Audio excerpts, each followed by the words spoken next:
कह लो या बेटिंग का कह लो, एजुकेशन। ओके, व्हाट डू आपके व्यूज़ क्या हैं एजुकेशन पे, आपके वहाँ के, और डिफरेंसेस बाद में देखेंगे, बट आप एजुकेशन को कैसे लेते हैं इंडिया में और वहाँ पे, क्या सिस्टम है, मुझे ये ज़रूर जानना है, और इसको ब्रीफली एक्सप्लेन करना, चाहे 2 घंटे लगे। ब्रीफली एक्सप्लेन करूँ, even if it takes 2 hours. I Yes. like that. Okay.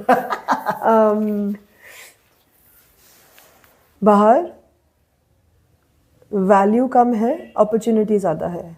यहाँ वैल्यू ज़्यादा है, अपॉर्चुनिटी कम है। किसकी? एजुकेशन की? और अब एजुकेशन के आउटकम्स की भी। That's the long story short.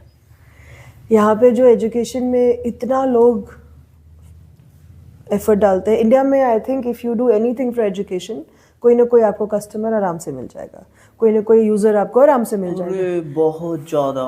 Parents के पास अगर 100 रुपीज़ हैं तो वो 100 रुपीज़ अपने बच्चों के एजुकेशन में ही डालेंगे। उसमें कुछ और करने को सेकंड, थर्ड, फिफ्थ प्रायोरिटी देंगे, बच्चों के एजुकेशन पहले रखेंगे।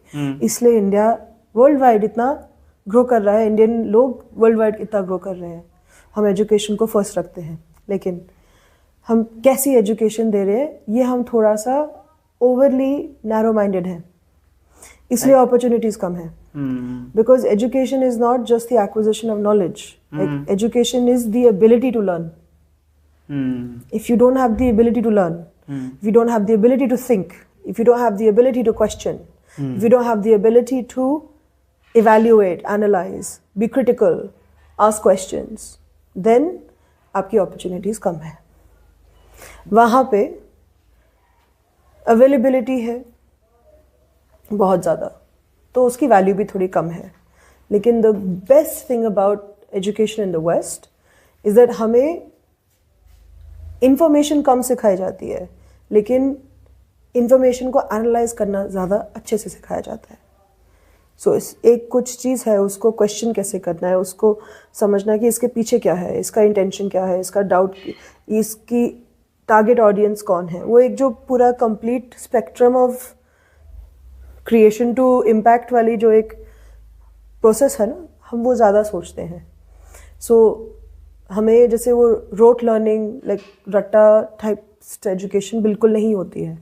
हमें मेमोराइजेशन पे नहीं रिवॉर्ड किया जाता, specially now in the modern age, जब फ़ोन है, अब AI आ रहा है। Knowledge is not the competitive advantage, because सबको सब कुछ पता हो सकता है बहुत जल्दी से। So your competitive advantage has to be more than knowledge.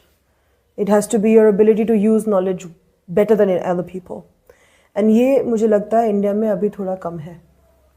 जैसे मैं यहाँ पे अब लोगों को हायर कर रही हूँ, इंटरव्यूज़ लेते हैं हम, ये भी है बिकॉज इंडिया का कल्चर बहुत पढ़ाई के लिए स्ट्रिक्ट है। ये भी है कि बच्चों में वो एक रिज़ल्ट लाना है, जो भी करना पड़े वो रिज़ल्ट लाना है, तो झूठ भी बोलना है तो बोलना है। सो वो जो झूठ बोलने की आदतें आ जाती है, चीट करने की आदतें आ जाती हैं, बाद में वो आपको टैलेंटेड नहीं बनाती हैं। सो हार्डवर्क करना आता है, इंडिया में बहुत हार्डवर्क करना आता है, बट स्मार्ट वर्क कैसे करना है, लोगों के साथ रिलेशनशिप्स कैसे बनानी है, चीज़ों के बारे में क्रिटिकली कैसे सोचना है, चीज़ों को इम्प्रूव कैसे करना है, वो थोड़ा कम है। Not in everybody, but I will say general view, very generalization, ये चीज़ें थोड़ी नेक्स्ट जनरेशन में ज़्यादा आना इम्पोर्टेंट है। दैट्स व्हाट आई विल से। जो वो चीज़ होती है ना कि हमारे इंडिया के साइंटिस्ट वर्ल्ड में फेमस हैं, हमारे डॉक्टर्स वर्ल्ड में फेमस हैं, तो फिर उस चीज़ को आप कैसे देखते हैं? We know how to work hard, and population इतनी है तो percentage, if you take a proportional percentage, if you work really hard and you have such a big population, eventually you will get some really really amazing talented people who can quickly learn even these skills. लेकिन जो mass population में, उनकी बात मैं बहुत generalize कर रही हूँ, लेकिन वो general point ही है कि अगर इंडिया को और भी बढ़ना है, इंडिया के एजुकेशन को और भी बढ़ना है, then this is the next step. देखो, it makes sense, right? When you have such a big population and you have to fight to survive, you will do everything you can. लेकिन after a while, being smart is also good as being hardworking. तो उस knowledge को कैसे use करना है smartly, वो एक talent है जो डेवलप करना पड़ता है. And it's not that difficult. Like कर सकते, anybody can do it. It's just a matter of trying. I think also ये एक्सपोजर शायद थोड़ा कम है, नॉलेज, बिकॉज ये चीज़ें एटलीस्ट यूके में हम बहुत क्लियरली बात करते हैं कि इसके analytical skills, evaluation skills, critical skills कैसे हैं. मैं लॉयर हूँ, सो ये हम ज़्यादा ही इसके बारे में बात करते हैं.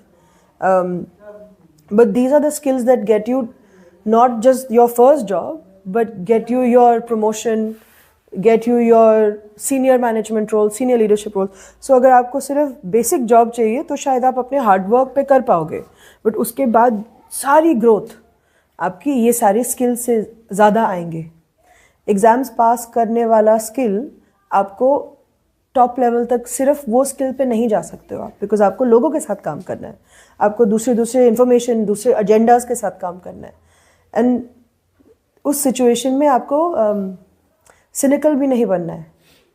उस सिचुएशन में आपको चीट करना भी नहीं है, झूठ बोलना भी नहीं है. You have to be, you know, how do you become very good at your work, very successful without selling your soul, is you have to develop these skills.